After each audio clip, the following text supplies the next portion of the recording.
In 1963, World in Action made a film about these 7-year-old children.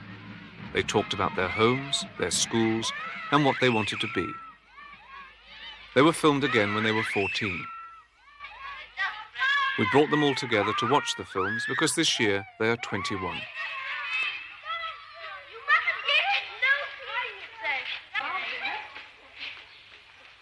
What are they doing now? How have they changed? What sort of people are they?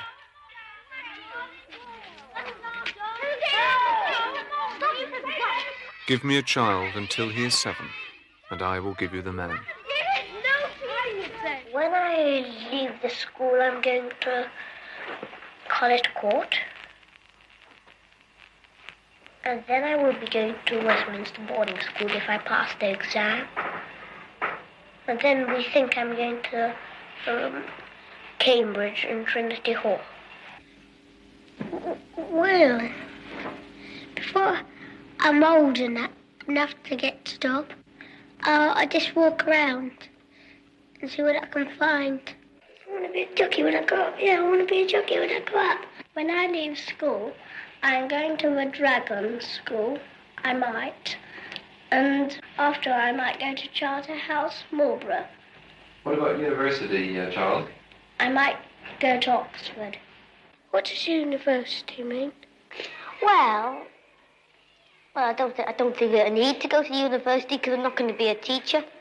I don't think you want to go to university if you want to be an astronaut.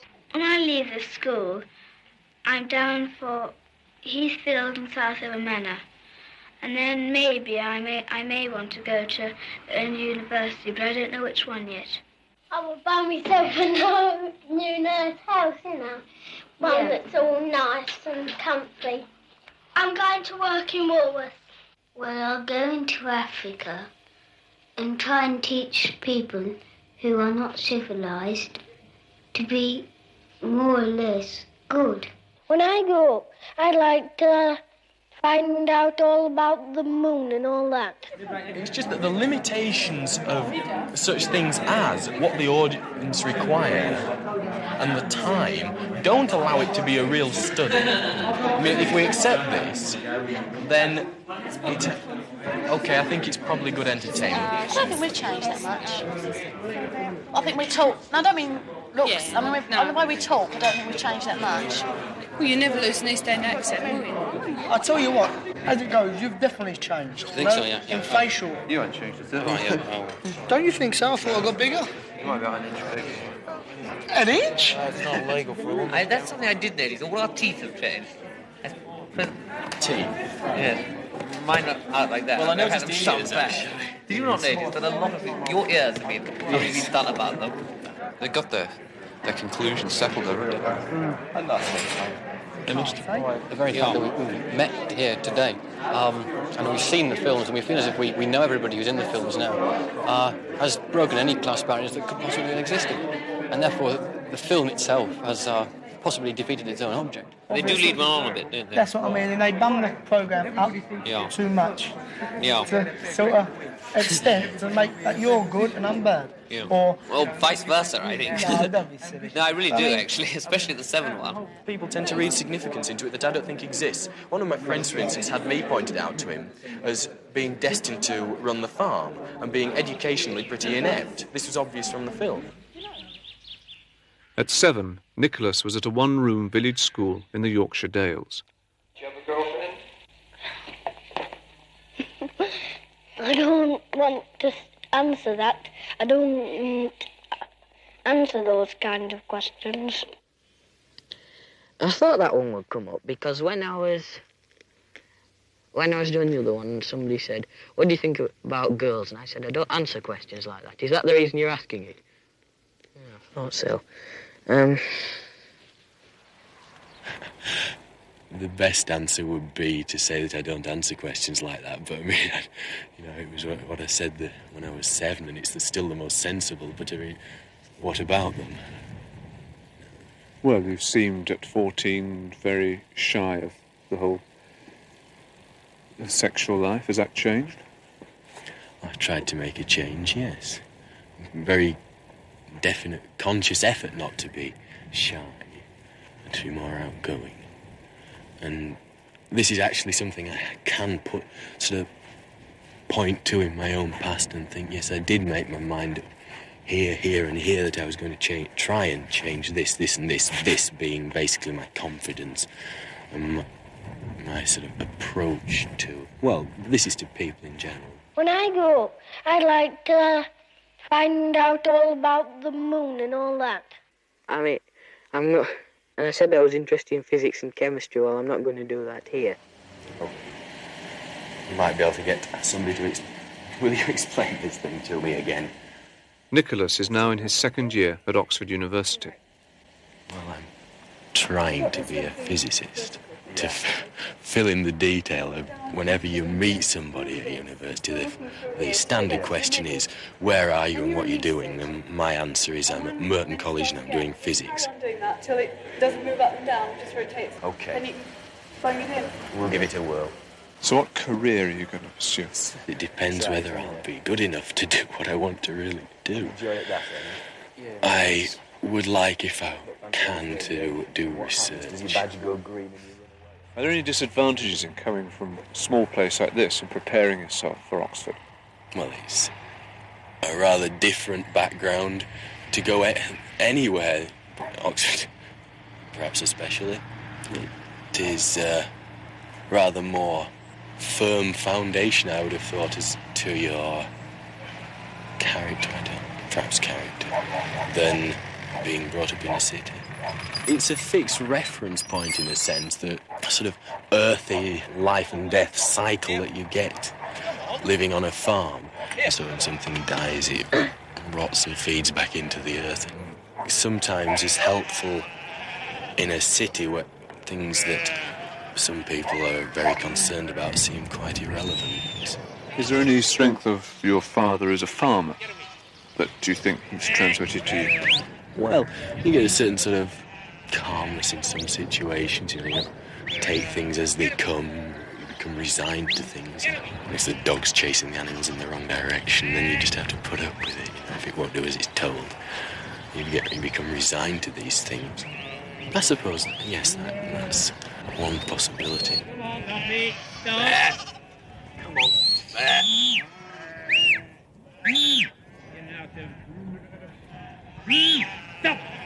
Come on, lads. I suppose of all the 7-year-olds, the original ones, you're the big success. I'm not inclined to accept that. Why?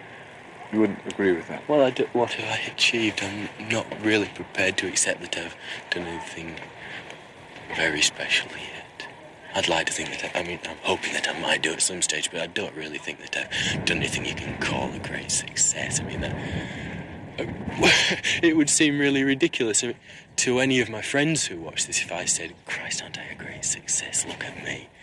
What success? I can't think of it in those terms. I haven't done anything that can be called a success.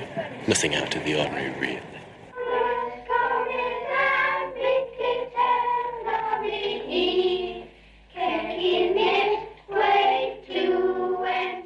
Singing Waltzing Matilda in Latin at an exclusive pre-preparatory school in London, Charles,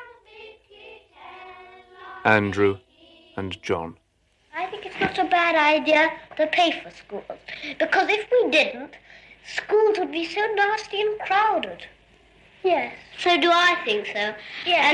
And the people come rushing the man in charge of the school. Do you think there's any truth in the ideas behind the programme, that certain people have more options than others, and this is undesirable? It's certainly true that more people know they have more options or imagine they have. I think in practical terms, the difference in numerical number of options isn't that great. The fact is that the three of us know that there's a whole range of things we can do. But the mere knowledge creates an option in itself. Yes. So I think we do have more options. And it is undesirable, but it's very difficult to correct. I don't think it is undesirable at all. I think what's undesirable is people who have had options don't make advantage, take best advantage of them. But I can't see there's anything wrong as long as people don't abuse the opportunities and privileges they've had. If people behave responsibly, I think it's very good there's sort of stability and structure in society. We've been taught to expect more. It's not that because we've been to private schools, we're better qualified necessarily. No. Yes, I agree with that. It's a matter of expectations. Yes, I must say, all this talk about opportunities, it's something I did slightly object to in the programmes. We were shown at the age of 7 outlining sort of the academic sort of career that most of us did in fact pursue. Each sentence ended up, John is at Westminster, Andrew is at Charterhouse and everything, implying that we just sailed through, merely manifesting an intention at the age of 7. It didn't show the sleepless nights, the sort of poring over our books, the sort of, all the sweat and toil that got us to university. It was presented as if it was just, part of some indestructible birthright that we went to all these places, and I thought that was unfair. It didn't show us sort of having to do beastly jobs in the holidays, to make ends meet and things. It didn't give a very real sort of impression. The 3 girls are earning. Income-wise, they're far better off than I imagine all 3 of us are. Certainly I am. And background-wise, in terms of qualifications or the means of achieving their ends, they probably have just as many options as we do. Jacqueline, what do you think about colour people? Well, they're nice, they're just the same as us, really. But one thing, that it's only because their skin's brown and we're white. Sort of pinkish for you. Some people from Africa... Jackie, Lynn and Susan. They went to primary school together in the East End of London.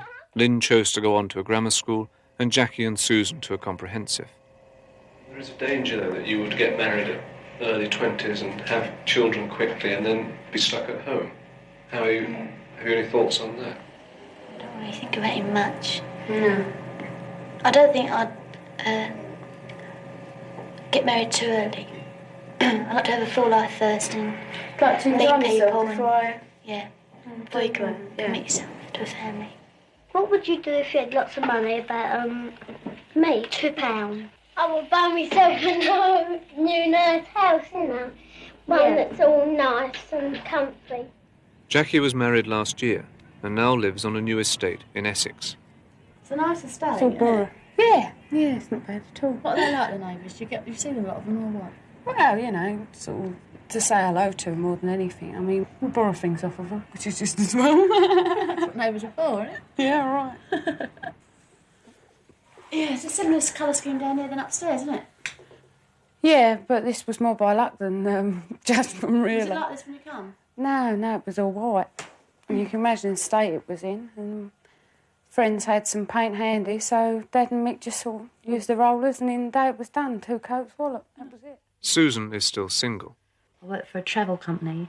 They don't deal with the public. They deal with groups and company groups. And it's sort of incentive, holidays abroad and conferences, that sort of thing, which I like because I like foreign places, and I have to do I do quite a bit of typing, but a lot of my work is involved in making bookings and dealing with hotels abroad. I left school and started work for an Australian bank, and I'm still there. I've been there, 3.5 years now. I've done various jobs within the bank. I started off as a telephonist typist, which was very interesting, actually. You'd be surprised the sort of calls you get. And then I went on to work the NCR machine, which is the actual machine that posts the accounts, and counter work, dealing with clients' money and things like that. I'm going to work in Woolworths. Well, I'm school mobile librarian and assistant to the young people's office, which is where we are now. And I've been here since August last year. Lynn is now married, but still lives and works in the East End. I personally visit 8 schools with the van where they've not got position to get into a local library for class visits. I love working with children. You might remember on the last one I wanted to teach, but I didn't get to that. And seeing as it is today, I'm glad I didn't. The job situation for teachers as it is,